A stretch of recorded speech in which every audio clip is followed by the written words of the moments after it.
So hello and welcome students to this lecture. So let us start our lecture. This is course number MA412 linear algebra.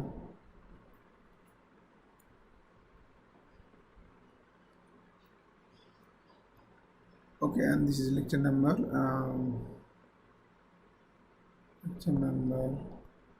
15. Okay. Now, so in today's lecture we will learn first the idea of direct sums, and then if we have time, then we will discuss some example to solve maybe system or differential equation. So let me start with that. So what do you mean by sum of subspaces? For example, suppose we have a vector space V.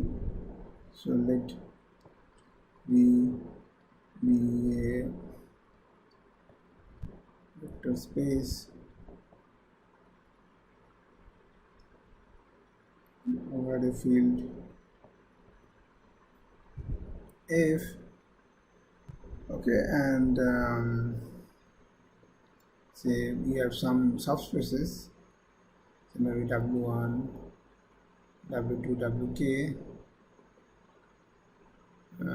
be subspaces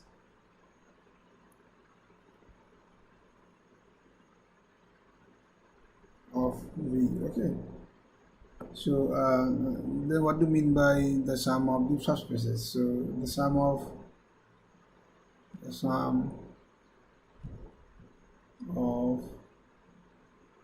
these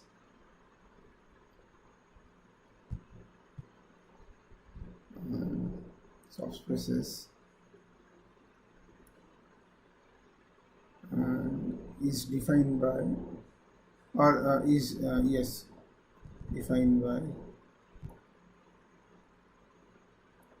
how to define? We define that by the set this.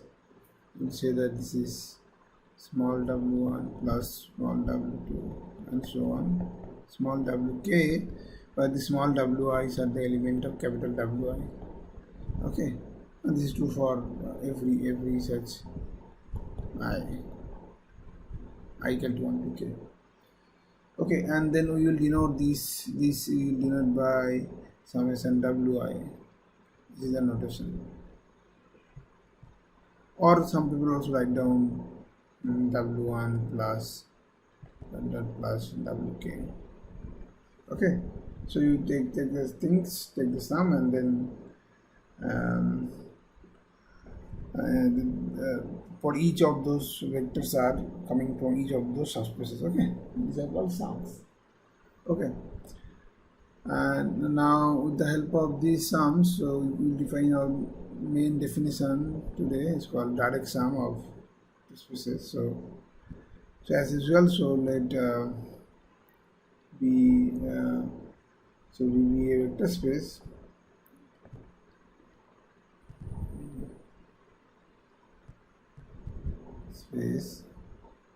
and that w1, w2, wk be subspaces of V. Okay, so over that same field. Okay, then we say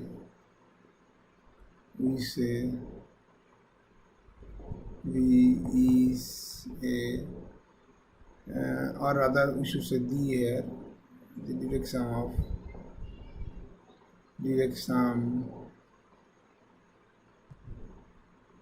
okay, of the subspaces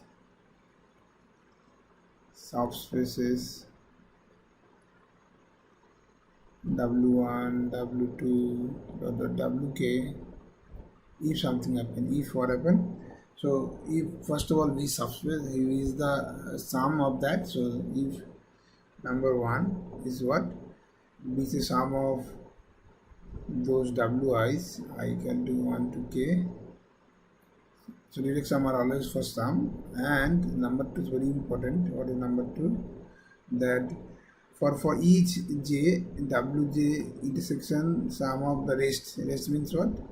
I not equal to j, and I equal to 1 to k.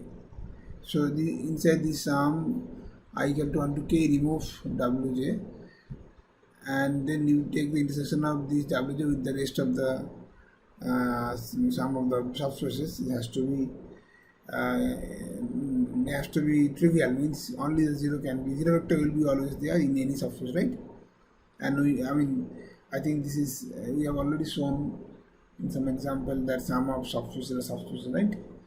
So this intersection always contains zero, and if it is the only element inside this intersection for all such elements, for all j,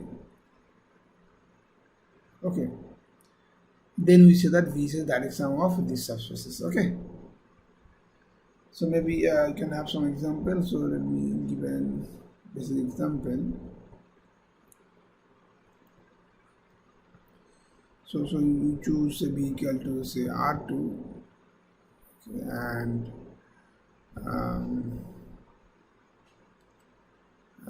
say W1 say subspace spanned by vector say 1 1, and W2 is a subspace spanned by the vector maybe 0 something minus 1. Okay. So these two are the subspaces, and so in this case actually it is easy because there are two something, right? So first of all, whether you can write down V in terms of sum of W1 and W2 or not. That means this vector, this and this will span the whole space or not, and that is obvious. Yes. So for any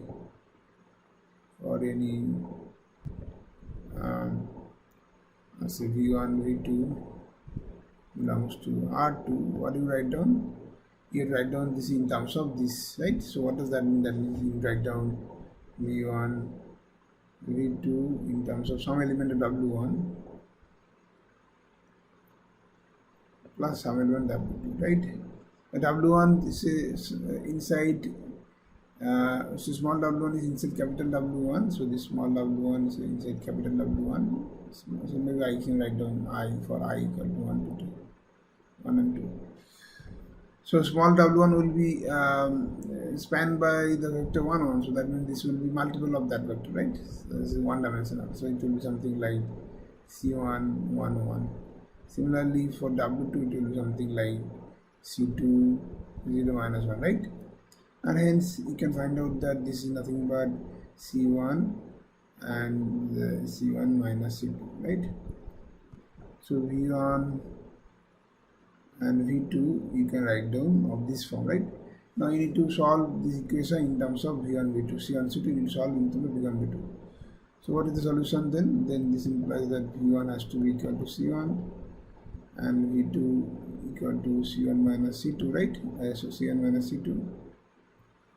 Yeah, C1 minus C2. So then what is C1? Then how C1 look like? So C2 look like? That means C2 will be equal to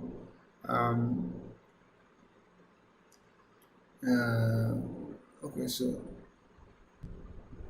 this is V1 and C2 will be equal to C1 minus V2, right? So C1 equal to V1, so this is V1 minus V2. Okay, so hence you can write down this vector V1 V2 in terms of V1 into 1 1 plus V1 minus V2 into 0 minus 1. So write this vector V1 V2 has a coordinate vectors V1 comma V1 minus V2 in terms of this nil basis. Okay, 1 1 0 1. So this is that means that the sum of this is clear, and you can write it down. Now to prove direct sum, you need to check that. So here you have two only, so you need to check that the intersection is non-empty, intersection trivial, and that is also not so typical. So here, so now if you have some vectors, say V1, V2, in the intersection of W1 intersection W2, then what happened? Then you show that this is a zero vector, and that is obvious. So what does on the one hand, this will be of the form sum C1 times 1 1. Also this will be of the form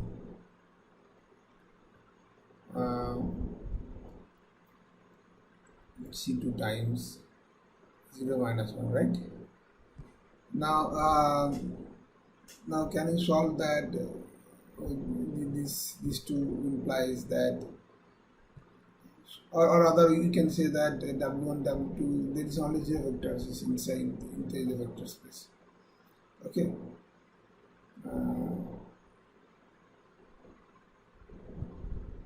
So that also you can show. So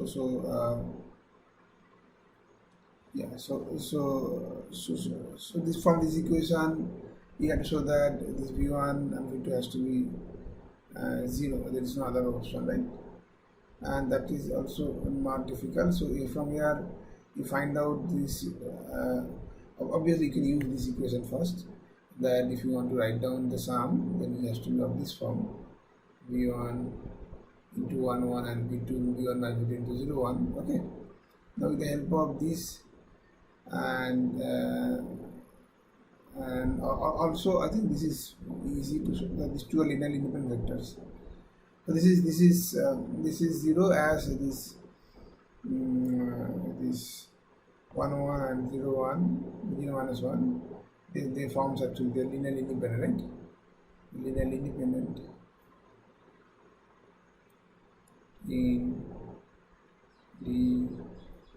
independent. Okay. So what does that mean? That means if we have okay, so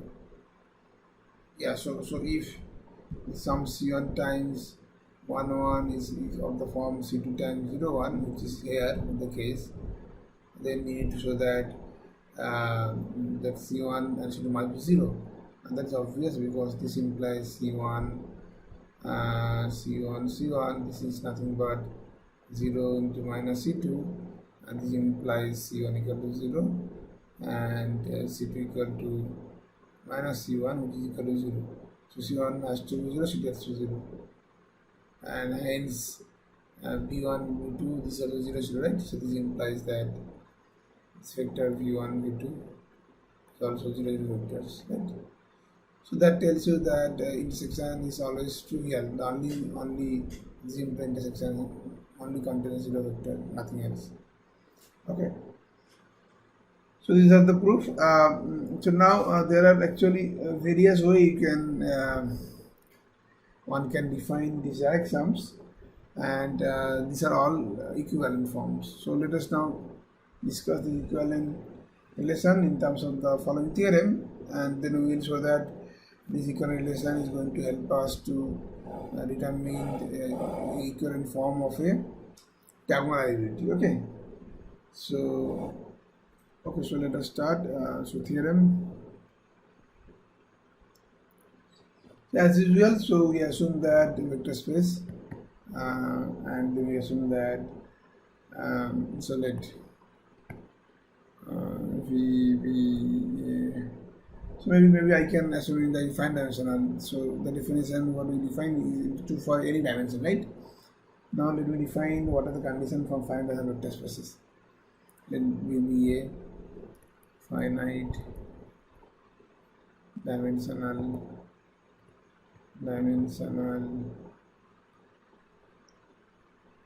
vector space over a field if and W1 W2 so WK be subspaces of V. Okay, then the following are equivalent. Following are equivalent. Okay, what are the following? Number one, obviously, v is a direct sum of that. So for direct sum, okay. So maybe I should write down. So in this case, we write down this symbol. V is a direct sum of I equal to 1 to k. This is a symbol, okay. So V is a direct sum of I equal to 1 to k. Okay, this is first symbols, and this which is equivalent to saying that V is a sum and something else. What is the something? So V is a sum of this I equal to 1 to k, and for any you choose any vectors from each of those wi, and for any v1 v2 or other w1 w2 small wk, with each of wi is an element of capital wi. Okay, this is given if with the help of this, if you know that the sum of w1 w2 and wk is 0, this implies that each of wi is 0 for all I equal to 1 to k. This is number 2 condition. So direct sums are nothing but the only sum, the sum plus extra condition that whenever you choose different vectors from each of those subspaces and adding up to 0, then each of those has to be 0. There is no other way. Okay. And number 3 is that each vector, so every vector v in v can be written as a unique combination of those surfaces, can be written uniquely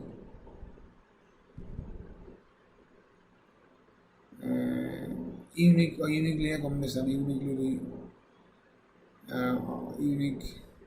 as v equal to this kind of w1 w2 wk. Okay, that means each of those are where this wi element of capital wi. Okay, uniquely. So there is no other option. You cannot write down it in another form, right? Okay, so that is the meaning of direct sums. So you choose any vector of v. So this have a unique representation of is sum of the vectors of wi. There is no other representation. But if it is not the direct sum, then there might be more than one representation. Okay, so now number 4. It says that if you start with the order basis, so if something say beta is an order, so you start with order basis of wi,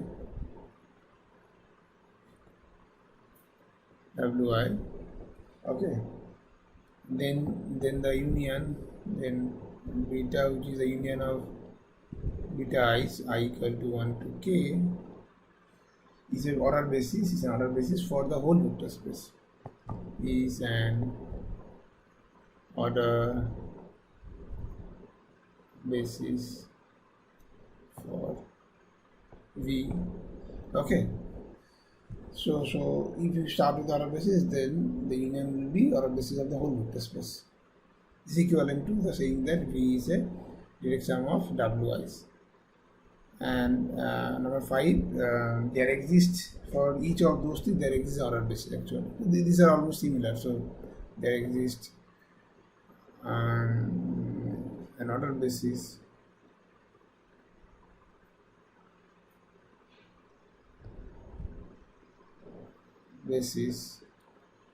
so bi of wi such that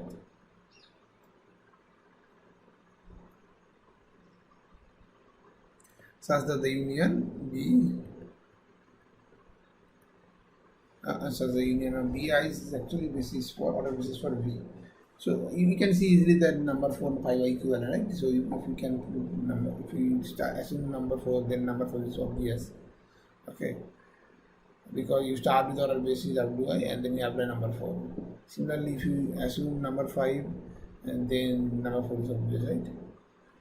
So such that beta I equal to 1 to 5 is and order basis for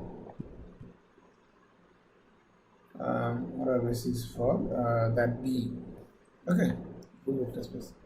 So direct sum is number 1 for direct sum, number 2 is sum plus some condition, number 3 is like unique written things, number 4 is that, or 5, right? These are all equivalent conditions.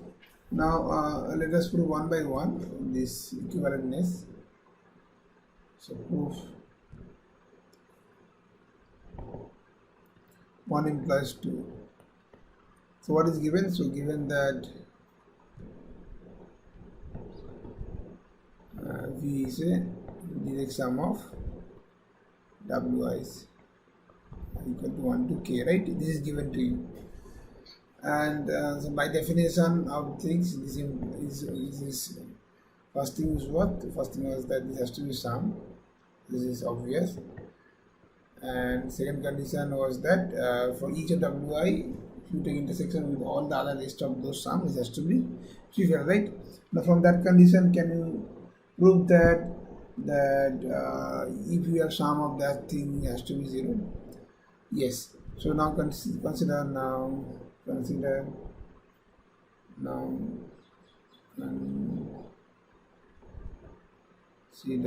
the sum say W1 plus W2 plus WK equal to 0 for some. So each of Wi is element of capital Wi. Okay. Then what happens? Then you choose any one. Say for example, jth one. Then for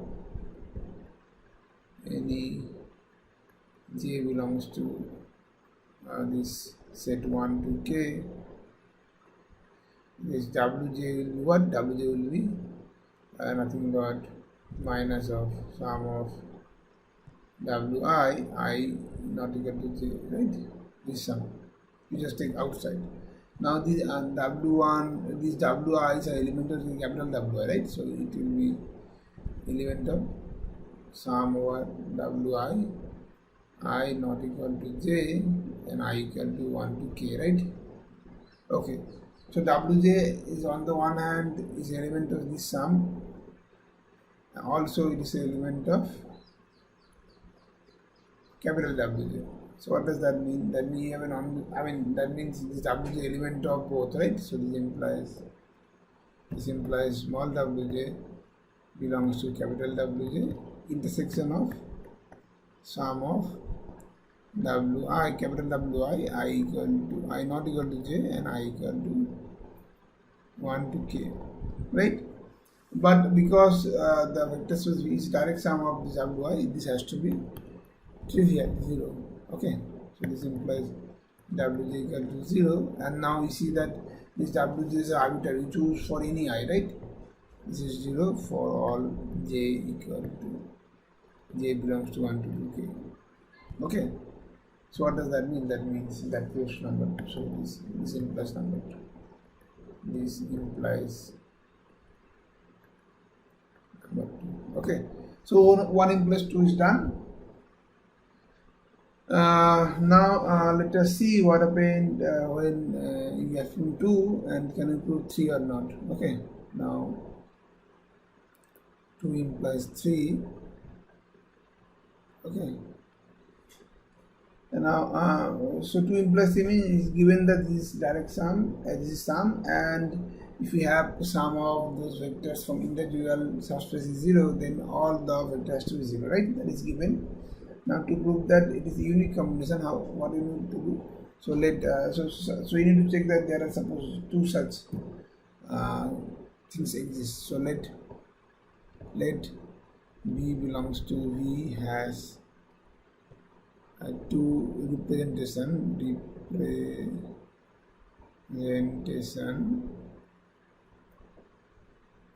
as sums of this Wi's, right? And that is so let me write down. So this is W1, W2, and WK, and also this is something say V1, V2, and VK, where this Wi and Vi is an element of capital Wi. Okay, like when W1, V1 is inside capital W1, V2, W2 is inside capital W2, and so on. Okay, now if you have these things, that means if you take subtract each other, then what happen? Then happen W1 minus V1 plus W2 minus V2, and so on. Then WK minus VK. So these elements are 0, right? And now you check that this first element is element of, and not only that, this Wi minus Vi, this Vi, the ith one is element of capital Wi, right? So this satisfies the condition of 2. Now in condition 2 says that if you have such elements, this has sum, that will imply individual has to be 0. That means that implies Wi minus Vi has to be 0 from condition 2, condition 2, and this implies W has to be Vi for all I equal to 1 to K. So what does that mean? That means there cannot be two distinct different representation of V in terms of sum of those Ws, right? Okay, so this is the proof 2 plus 3. Okay, so now what happened? 3 plus 4. 3 plus 4. So what does that mean? That means it is given that suppose we have you know that every element of V can be written the sum of vectors of Wi. Okay, now can you prove that? And this is given to you, and now what you need to prove? You need to prove that if you have a basis of Wi, then the union on the basis of V, right? So start with that. So let beta is be on an ordered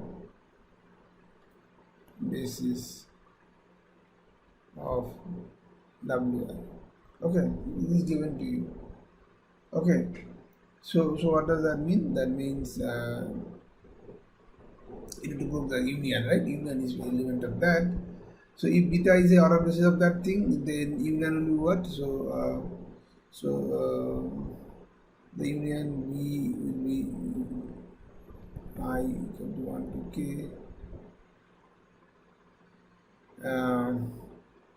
So here you have element of each of bi, right? So this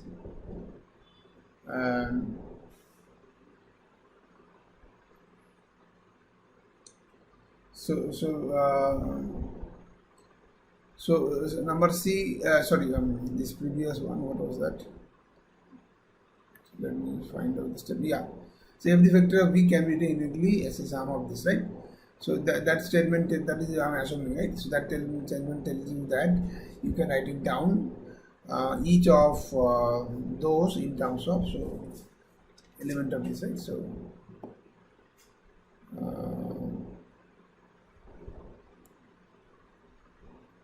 this, and as each B belongs to V can be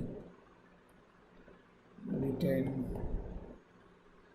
First can be written uniqueness I will use later, uniquely as sums of element of wi's, right? That is given. That means v equal to sum of wi's I equal to 1 to k, right? We have what we have.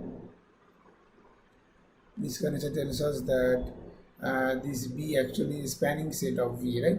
Because every element of Vi is come from the basis Bi, okay? And if you can write down element of V in terms of some element of Wi, but Wi's are coming from linear combination of basis element By, right? So we have this spanning set of B is nothing but V. That is obvious, okay? So this B span V, that was obvious. Now we need to show another condition, that the union Bi or capital Bi by capital B has to be a linear independent set, right? So then now next our claim is what? So claim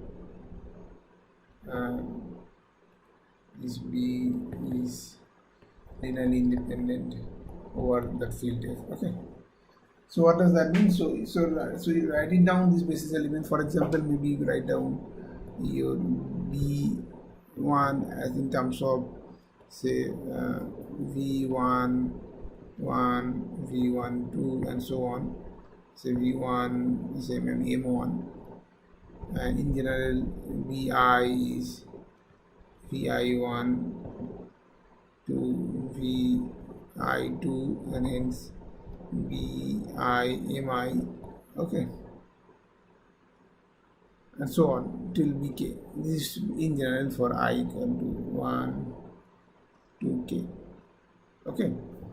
Now, if we have this of the basis element, and then the union will be all such vector, right? And you need to show that this union is linearly independent. What does that mean? That means if you choose any combination which is 0, that is nothing but trivial combination, so the coefficient has to be 0. So what does that mean? So let there exists say Cij belongs to the fields F such that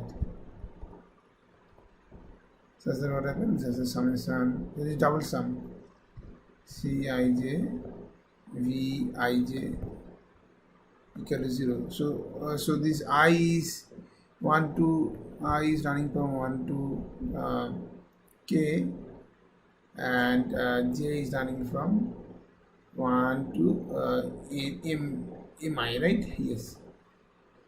So this inner sum you can write down in terms of so this implies that I equal to 1 to K, and inner sum you can write down as small wi equal to 0, where because when you run over J's, then they are all inside Bi, right? When you fix I and run over J, they are all inside Bi. So then a combination of vectors of Bi is the element of Wi, where W small wi equal to summation J equal to say 1 to Mi, and that is element of Cij Vij. This has to be element of capital W, right? Because small Vij forms a basis of capital Wj, and this is a linear combination, so this has to be inside Wj, as Wj is a subspace. So now you have now you are coming to the condition that this Wij is a sum of Wij has to be 0, right? That is given. Okay, so what does that mean? So that means that if we take element of sum of those, that has to be 0, but 0 has another linear combination, right? So this implies summation I equal to 1 to K is 0, but 0 also you can write down as 0 plus 0 plus 0 K many times, K times, right? So what does that mean? That means 0 has a two distinct linear combination. That is not possible, because number 3 we proved that you have a unique implementation, right? So none of the Wi can be non-zero. So this implies all the Wi has to be 0 for all I equal to 1, 2, and K. Well, what are Wi? So Wi is nothing but summation Cij Vij j equal to 1 to mi, right? This has to be 0. This has to be 0 for all I equal to 1 to k, right? For all I. But this Vij's are element of capital Bi, which is a linear independent set, right? This is a linear independent set, and hence any such linear combination must be coming from zero linear combination. That means Cij equal to 0. So Cij equal to 0 for all I equal to 1 to k and j equal to 1 to mi. Okay, so this is because the Bi's are linearly independent. They are basis, so that has to be linear independent also. Okay, so linear independence Bi's tells you that Cij's are 0 and done. That tells you that so finally this implies so thus this B, which is union of Bi I equal to 1 to k, is also a linearly independent set, right? Linear independent set. Thus B is an ordered basis. Ordered basis, why? Because the same order we are following. Ordered basis of V, right? Okay, so number 3 and number 4 is done. Now 4 plus 5 is same, obvious, because number 4 is saying that if there is an ordered basis, then the union has to be ordered basis of V. The number 5 is telling that there exists an ordered basis of Wi such that the union is ordered basis of V.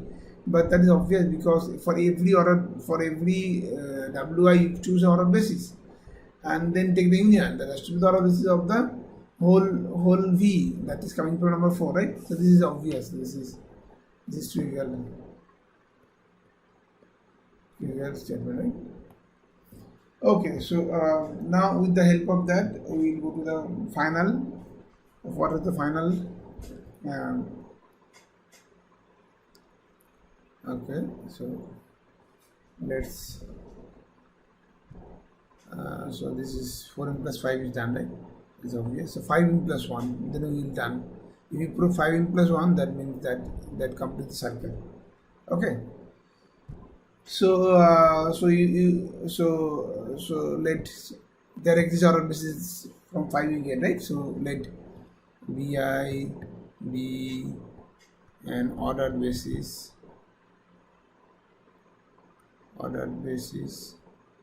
of Wi. Okay, that suppose this is given to you such that the union of Bi I equal to 1 to k is an ordered basis of V. This is given to you, right? Now with the help of this you need to prove that V is a direct sum of those Wi's. So what does that mean? So this means that V is obviously basis means that spans V, right? So this implies, I should say, this implies, not means,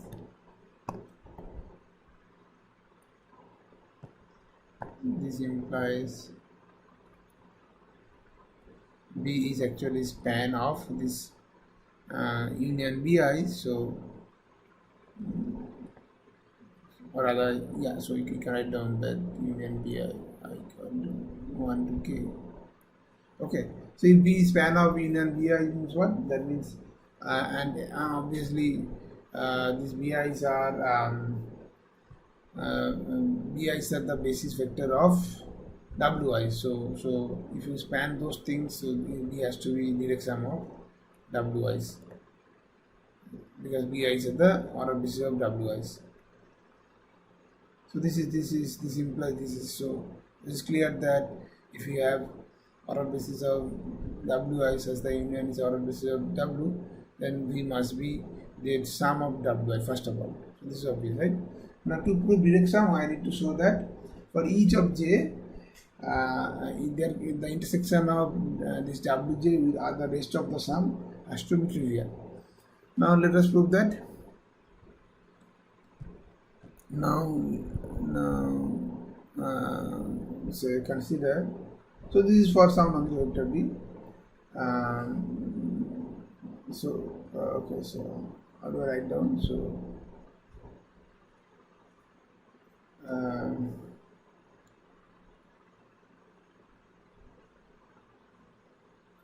okay, so what I assume that this order basis, yes, so let v belongs to something, say wj intersection sum of wi, I not equal to j and I equal to 1 to k. Okay, and v not equal to 0. So you have non-zero vectors, then I will find out a contradiction. If v is a non-zero vector, then we need to find out a contradiction. Okay. So what does that mean? If v is inside that and v is not there, what does that mean?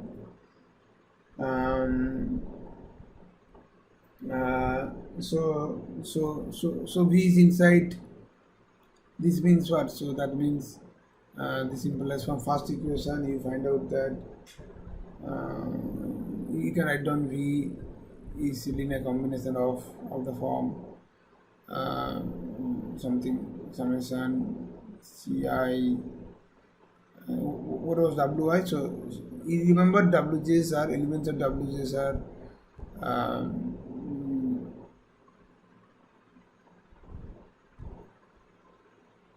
Cij, I should say, yeah, Cij.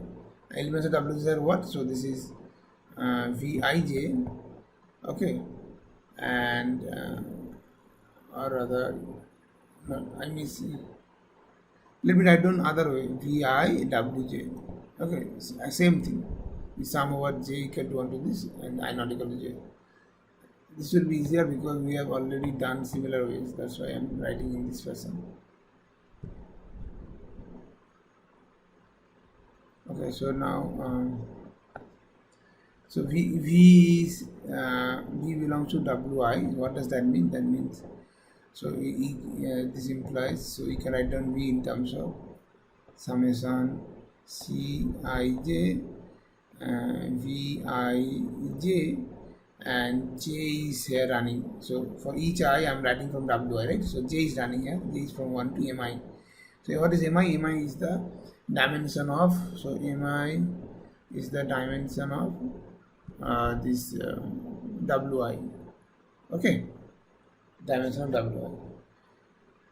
So there are mi many, or rather you can say that this is cardinality of bi, same thing, and I already assume this is finite dimensional, so it always finite. Okay, so you have on the one hand you have this j equal to 1 to this for I. On the other hand,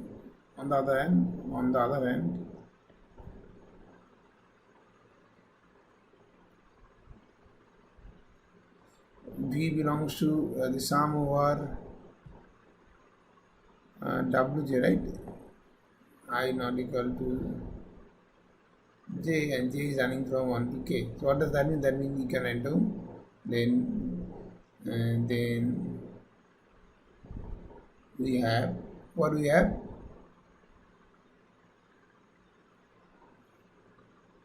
You can write down v in terms of linear combination of element of these, right? Now see, these vij's and wij's are linearly independent, so they don't have any intersection. So you can write down this in terms of element of maybe let me write down properly.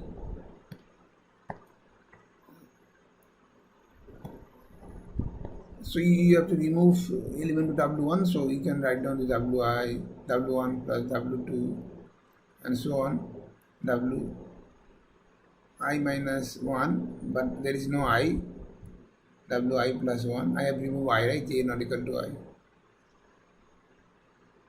and so on, and last one is wk, right?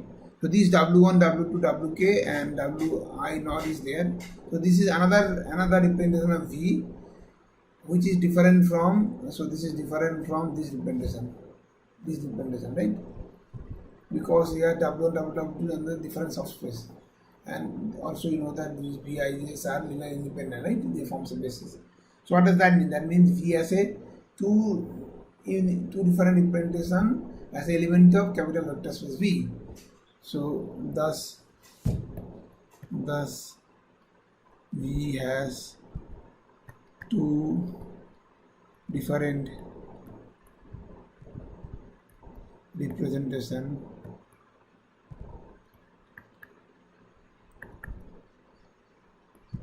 as a member of V,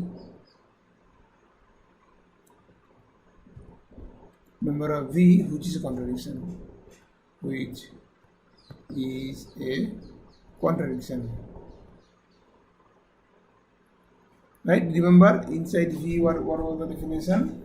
That every element of V can be a uniquely element of basis, right? So you have two representation. So thus V has to be 0. V has to be 0, and this W I intersection summation Wj j not equal to I and j equal to 1 to k equal to trivial. Okay, so what is that? Then V is a direct sum of this Wi. This complete the proof. Okay, so no matter which definition you choose, they are all the same. Okay, now with the help of this definition, we will show that there is an equivalent forms of diagonalizability. Okay, and here is the theorem. So what is the theorem for that? Theorem. Okay, so let we so I'm assuming finite dimensional also. We a finite dimensional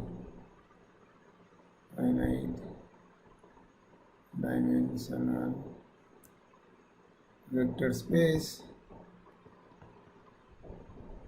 over a field F, and you have a linear operator, so T belongs to LV. Okay, then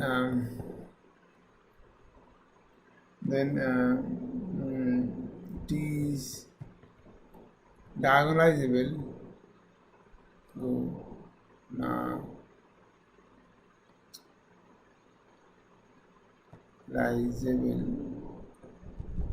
If and only if this V is the direct sum of the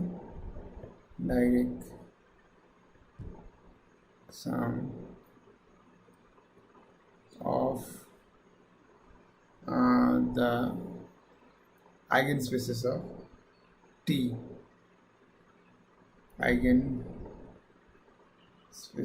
of T. Eigenspace mean this null space. Remember null space of T minus Ci of Ci that Cr eigenvalues of T, right?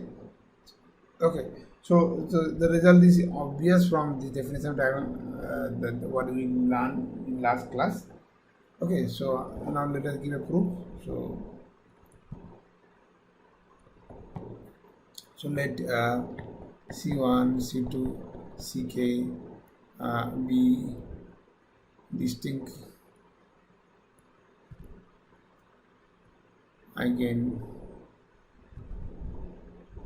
So I'm assuming that first T is diagonalizable. This is I'm assuming, okay, and then I will show that the direct sum of Vi diagonalizable. This is given, and suppose C1 should be distinct eigenvectors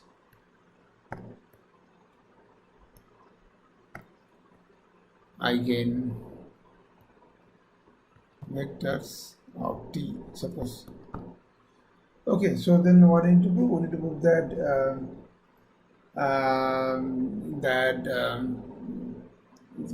so this is eigenspace. So E CIs are eigenspaces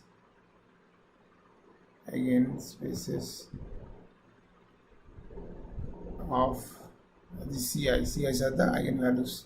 Okay, so now we will choose the basis of the ECI. So let BI be and ordered basis of CI ECI. Okay, so this is given to us. Now we need to show that theorem this has to order basis of B, then that means that is direct sum, right? Now if this is basis of this, then you remember we have proved that in our last lecture what we proved that if we have order basis of eigenspaces, and then the union will be order basis of the full space. That was proved in our last lectures, and that implies from here that this beta, which is union of bi equal to 1 to k, is an ordered basis of V, right? And so now today what we prove that if this is true, that the union of the order basis of Wi is the order basis of V, then V is the direction of Wi, right? So here Wi is nothing but ECI, so hence V is the direction of these eigenspaces ECI I equal to 1 to k. This is obvious one part. Now conversely,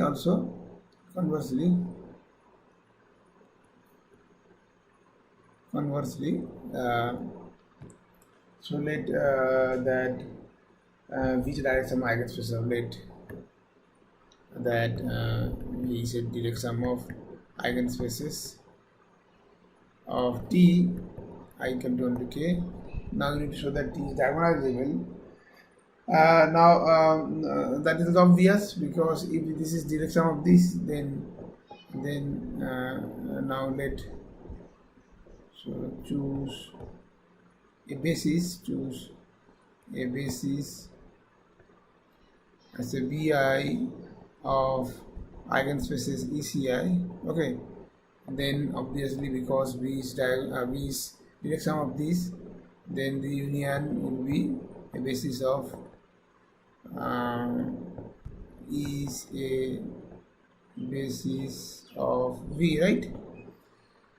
But what are the element of this? But V contains all the eigenvectors of T, right?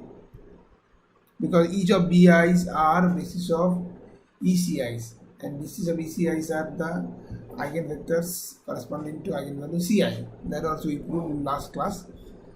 So all the eigenvectors of T, and hence T diagonalizable, because we have basis consisting of all the eigenvalues. Okay, hence T is diagonalizable.